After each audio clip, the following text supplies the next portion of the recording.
In 1986, the world was deeply affected by the tragic Challenger explosion, which took the lives of 7 exceptional crew members. This sorrowful event led President Reagan to declare a week of mourning to honor their sacrifice. Even today, many people wonder about the fate of the crew's bodies. Were they recovered? Did they receive a proper burial? Or were they lost in the explosion? Join us as we explore these details. Before we delve into what happened to the bodies of the Challenger crew, let's first meet these brave individuals. On July 19, 1985, Krista McAuliffe, a dedicated schoolteacher, received a life-changing letter. She was chosen from over 11,000 educators to be the first teacher in space. This opportunity excited her as she imagined sharing the wonders of space with students across the country. However, what seemed like a historic mission full of promise was soon overshadowed by the tragedy ahead, which no one could foresee. News of McAuliffe's selection spread quickly through Concord High School in New Hampshire and beyond. Her colleagues, family, friends, and students were thrilled and proud, realizing her journey was a symbol of inspiration for the whole nation. As part of the Teacher in Space project, McAuliffe planned to conduct live lessons from the Challenger, capturing students' imaginations nationwide. It was also expected that she would go on a nationwide lecture tour after her return, cementing her legacy as a champion of science and technology education. McAuliffe and her crewmates, including Commander Francis R. Scobie, underwent intense training at the Johnson Space Center in Houston, Texas for their mission. The crew's qualifications were outstanding. Commander Scobie was a seasoned pilot with experience on STS-41C. His co-pilot, Michael J. Smith, had an impressive flight record with many different aircraft. The team also included accomplished astronauts like Judith A. Resnick, a trailblazer among female astronauts, and Ronald E. McNair, the second African-American in space. Ellison S. Onizuka was the first Asian-American astronaut, and Gregory B. Jarvis was a payload specialist, set to conduct experiments for Hughes aircraft, marking his long-awaited space debut. Despite their exceptional qualifications, there were signs of potential trouble hinting at a tragic outcome that would shake the nation. So, what was this tragic outcome, and what led to it? Keep watching to find out. The Space Shuttle Challenger, operated by NASA, made its first flight in April 1981. It was used for in-orbit research and deploying various payloads, including commercial, military, and scientific missions. The shuttle had 3 main parts: the orbiter, the external tank, ET, and 2 solid rocket boosters, SRBs. Its design allowed for partial reusability, with the orbiter carrying the crew and payload. The orbiter, a winged vehicle, launched vertically and landed like a glider. It housed the crew compartment where astronauts lived and worked during missions. The shuttle was powered by 3 main engines, SSMEs, at the back, providing thrust during launch. In space, it used 2 smaller orbital maneuvering system, OMS, engines for movement. Challenger 099 was the second orbiter built and was converted from a structural test article to an operational vehicle. Each mission caused wear and tear, requiring constant repairs. These hidden cracks eventually led to a tragic failure. Though the Challenger had been a source of national pride, it ultimately led to the loss of some of the nation's best astronauts. So the question is, were there warning signs of the coming threat, or did the crew's lack of experience play a role? Let's look deeper to find out. Unheeded warnings. The Challenger spacecraft gave early signs of trouble as engineers' reports went ignored. Despite months of training, both the crew and the nation eagerly awaited the launch.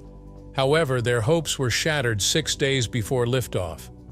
On January 22, 1986, a senior NASA official delivered disappointing news in the training room. Their mission would be delayed until the return of another shuttle, STS-61C, which was delayed and not expected to land until the next day. The disappointment was strong. Every space mission was significant, representing dreams and goals. Even for experienced astronauts, the unknown and the call of the stars were powerful motivators. This minor delay felt like an eternity to a crew eager to make history. The Challenger crew anxiously waited in their quarters, eager for dawn to signal the start of their historic mission. However, those expecting an imminent journey into space were in for a rude awakening. Concerns about weather and O-rings arose as the launch date approached.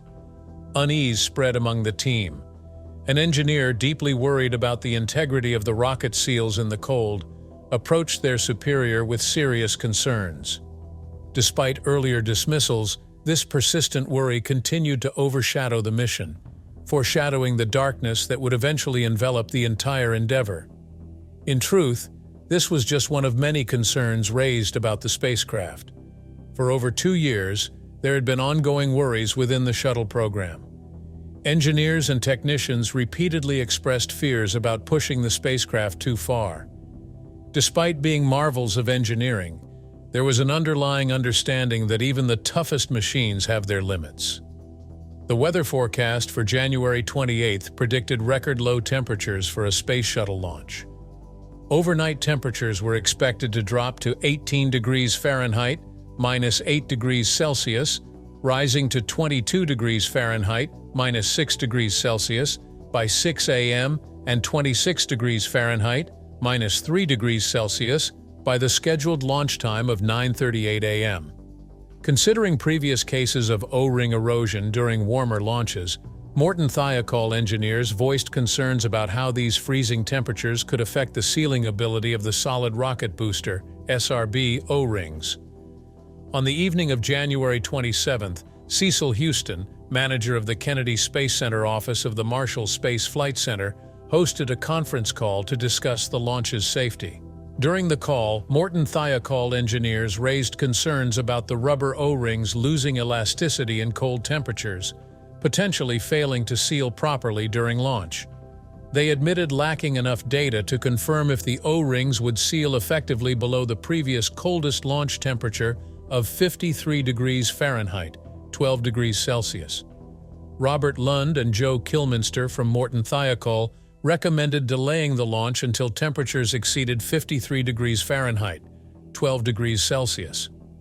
After a break for private discussions among Morton Thiokol management, the teleconference resumed with a change in the company's position. Morton Thiokol leaders claimed the evidence on O-ring failures was inconclusive and emphasized a significant safety margin in case of failure or erosion. Therefore, they decided to proceed with the launch and formally recommended approval before ending the teleconference. Lawrence Malloy, NASA's SRB project manager, discussed the launch decision and weather concerns with Arnold Aldrich, NASA's mission management team leader. Strangely, Malloy did not mention the O-ring discussion during their conversation, and both agreed to proceed with the launch despite ongoing concerns. Worries were ignored as time kept passing. On the morning of January 28, 1986, as the sun rose and painted the Atlantic in shades of orange, there were only 2 hours and 38 minutes left before disaster struck. The launch drew crowds to Cape Canaveral as the scheduled hour approached. Among them were reporters from all over, locals and excited visitors who had journeyed far to witness this historic moment. It wasn't just a regular launch. It was a chance to be part of history. Krista McAuliffe, a teacher included in the Challenger crew, sparked immense interest in the mission. As the 25th Space Shuttle launch and Challenger's 10th mission approached, confidence prevailed due to its flawless track record. Amid the excitement, cheers erupted from the crowd as astronauts suited up and prepared for their journey. Exiting their transport vehicle, they waved to enthusiastic onlookers, their strides purposeful and resolute. An elevator awaited to take them to Challenger's cockpit for final preparations. Meanwhile, Mission Control in Houston buzzed with activity.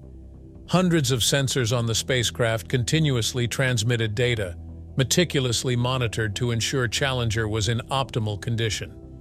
Inside, astronauts strapped into their seats, secured their safety harnesses, and sealed the hatch with a faint hiss. Commander Scobie and Pilot Smith conducted final checks, feeling a mix of nervous energy and excitement. They stood on the verge of realizing a long-held dream under the watchful eyes of the world. On board the Challenger were crucial scientific payloads: the Tracking and Data Relay Satellite, TDRSB, for relaying vital information, and the Spartan-Halley spacecraft for deployment. Sadly, the execution of these experiments was thwarted. Unfavorable weather conditions also caused a delay in the liftoff. After waiting, with skies clearing and winds calming, preparations resumed. Commander Scobie and pilot Smith meticulously checked everything as instruments and sensors powered up. Mission Control's steady voice counted down. 10, 9, 8. Anticipation turned to intense focus. 7, 6. We have the main engine start, signaling the ascent start. With power surging, the Challenger came alive. 5, 4, 3, 2, 1, liftoff! The Earth shook as solid rocket boosters roared, their thunder reverberating for miles, shaking the ground and rattling windows. Astronaut Judy Resnick cheered over the intercom, "All right," as excitement rippled through the crowd below. With all systems go declared over the intercom, the Challenger embarked with a fiery roar as boosters ignited. Standing tall at 184 feet, it symbolized human ingenuity reaching skyward. This triumphant launch marked the start of a successful year for the Challenger, completing 6 missions in 1983. With 8 explosive bolts firing, it broke free, like a majestic bird released from its cage, ascending into the unknown with fire and smoke marking its path through the sky. The heartbreaking crash occurred just 73 seconds into the Challenger's final flight. With immense power, its boosters ignited and filled Mission Control with the crew's calm voices, unaware of the impending disaster. Suddenly, flames erupted from a failing seal on the right booster, leading to a catastrophic explosion. This tragic event sharply contrasted with the excitement of the Challenger's first mission on April 4, 1983. The crash marked the start of a challenging ordeal as efforts began to locate the crew members' bodies. Initially, everything appeared normal as the main engines roared to life at 10:04, confirming a successful liftoff. However, behind the scenes, a troubling silence lingered, and a data blackout at 10:25 raised concerns initially attributed to interference from launch structures. Shortly after liftoff, ground-based telescopes observed abnormal black smoke coming from the right solid rocket booster near a critical O-ring seal. Despite this alarming sign, neither the crew nor Mission Control initially grasped the seriousness of the situation. Unbeknownst to them, the black smoke indicated hot gases leaking from a faulty O-ring seal compromised by the cold temperatures on launch day. As the Challenger continued its ascent, routine procedures proceeded without any hint of danger. Launch commentator Hugh Harris's announcement at 9:47 that the shuttle had cleared the tower fueled false optimism, briefly overshadowing the troubling smoke. However, at 10:44, technicians noticed a troubling anomaly, a slightly elevated internal pressure reading in the right booster. This subtle clue hinted at potential danger amid the celebratory atmosphere. Yet, unaware of the worsening conditions, the crew continued their tasks, with pilot Smith initiating a roll maneuver at 11:08 to position the Challenger for its mission. Sadly, they remained oblivious to the silent countdown to disaster unfolding before them. The moment of horror struck at 11:27 a.m., just 19 seconds after liftoff, when the dream of a successful mission turned into a nightmare. The Challenger violently shook, tilting sharply to one side with alarming force. Pilot Michael Smith, showing remarkable composure and guided by the navigation system, struggled to regain control of the spacecraft. Briefly stabilizing its trajectory, a glimmer of hope arose at 11:43 as the crew followed protocol and reduced the main engine power, briefly restoring a sense of stability. The Challenger seemed on course again, hurtling towards its intended destination. However, this relief was short-lived. At 12:01, as the shuttle neared the sound barrier at 10,000 feet, Commander Scobie delivered a chilling report. Visibility from his window was compromised. Unbeknownst to them, this ominous warning signaled the impending catastrophic disintegration just seconds away. Despite entering a zone of intense air pressure, a normal part of ascent, all systems indicated normal operation at 12:19. However, beneath this deceptive appearance of normalcy, black smoke continued to billow. Then, at 12:53, a flash near the right wing startled the spectators. It was the initial spark of the impending disaster. Moments later, a massive orange fireball erupted from under the right wing, unleashed by the failing booster. What's more astonishing is that instrument readings inexplicably remained normal, masking the true extent of the unfolding catastrophe.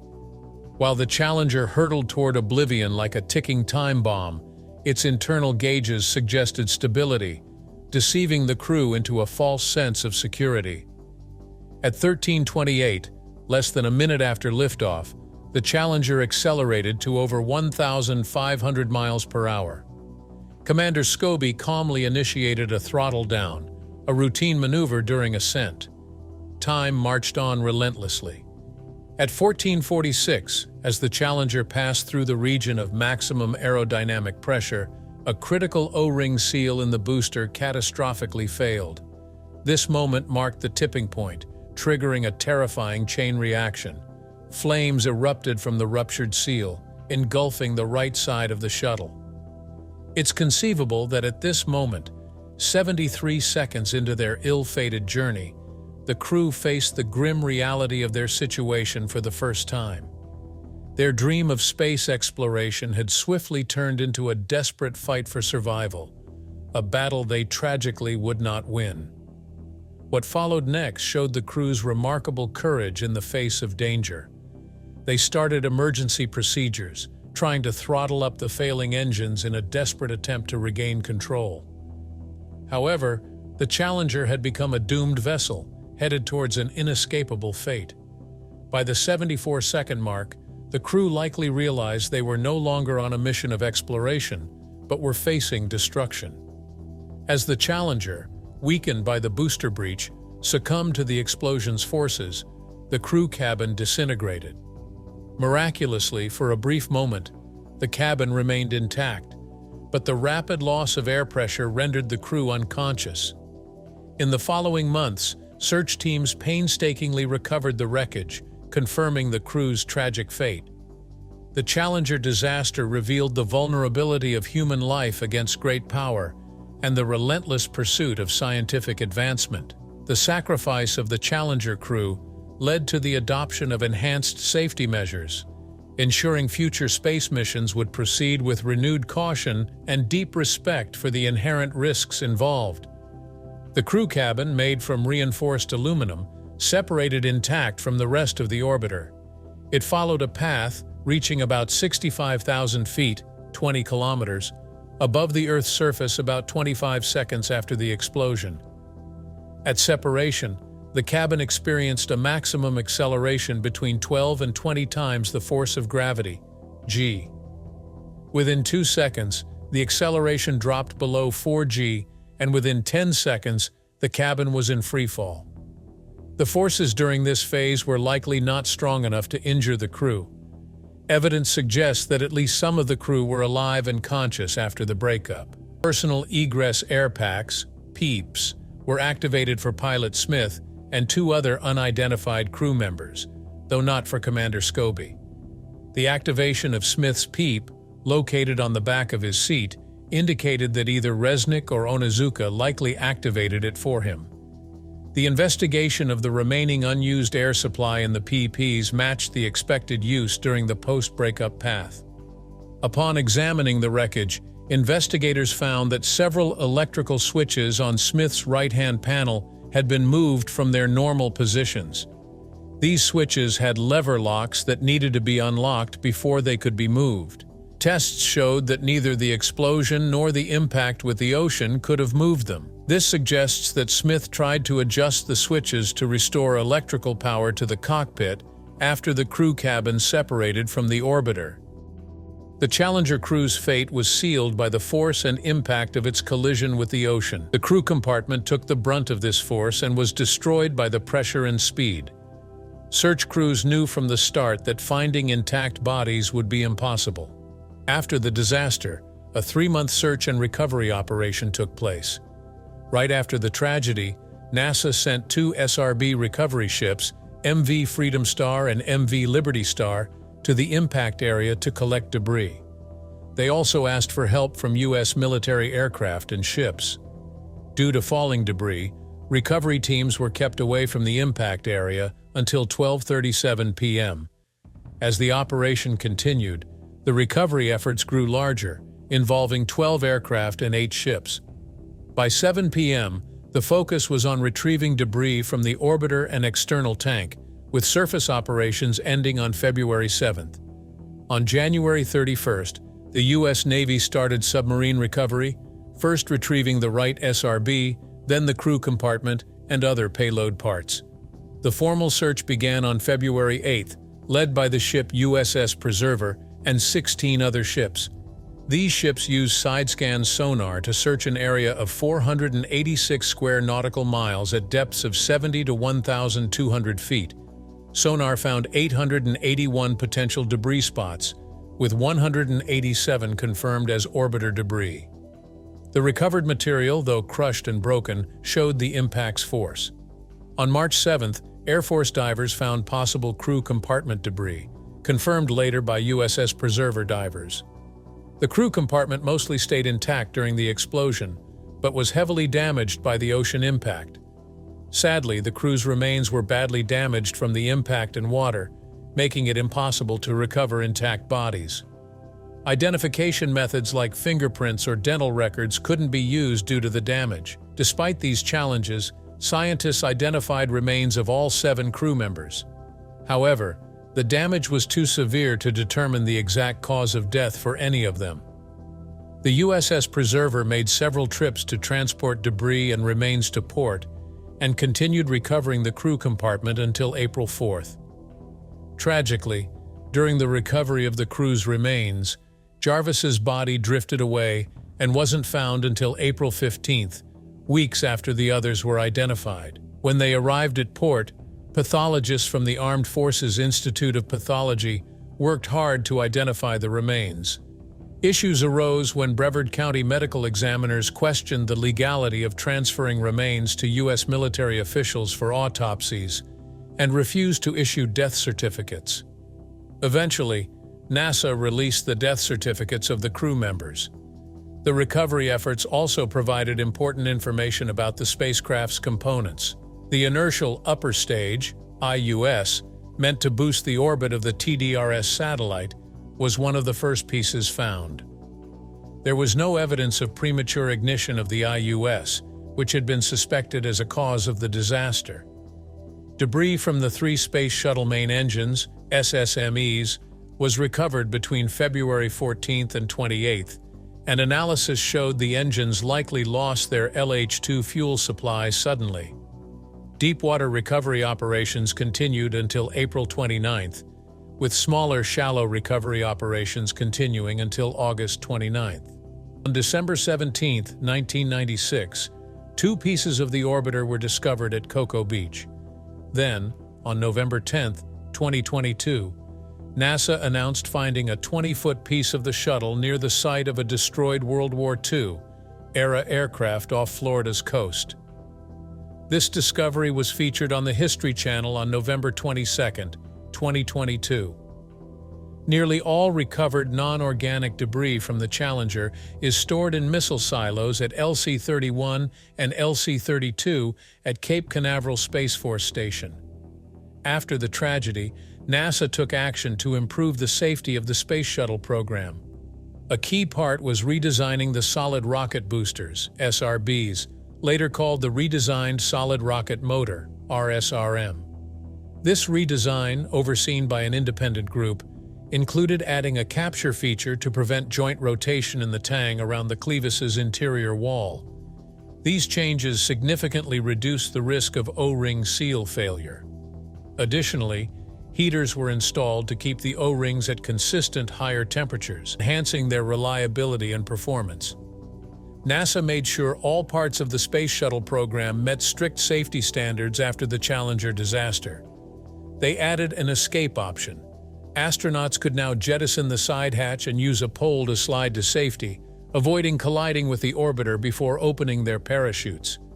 Responding to the Investigation Commission's advice, NASA set up a new Office of Safety, Reliability, and Quality Assurance in 1986. These steps showed NASA's commitment to improving safety and ensuring the Space Shuttle program's integrity, learning from the Challenger tragedy. On April 29, 1986, the astronauts' remains were flown by a C-141 Starlifter from Kennedy Space Center to Dover Air Force Base in Delaware. Each casket was draped with an American flag and escorted by an honor guard and astronaut. At Dover Air Force Base, the remains were given to the families. The astronauts were laid to rest in different places: Scobie and Smith at Arlington National Cemetery, Onizuka at the National Memorial Cemetery of the Pacific in Honolulu, McNair at Restlawn Memorial Park in Lake City, South Carolina, later moved to the Dr. Ronald E. McNair Memorial Park, Resnick's ashes scattered over water, McAuliffe at Calvary Cemetery in Concord, New Hampshire, and Jarvis's ashes scattered in the Pacific Ocean. All unidentified crew remains were laid to rest at the Space Shuttle Challenger Memorial in Arlington on May 20, 1986. A single grave marker stands as a lasting tribute, honoring their sacrifice and ensuring they are remembered as a unified crew.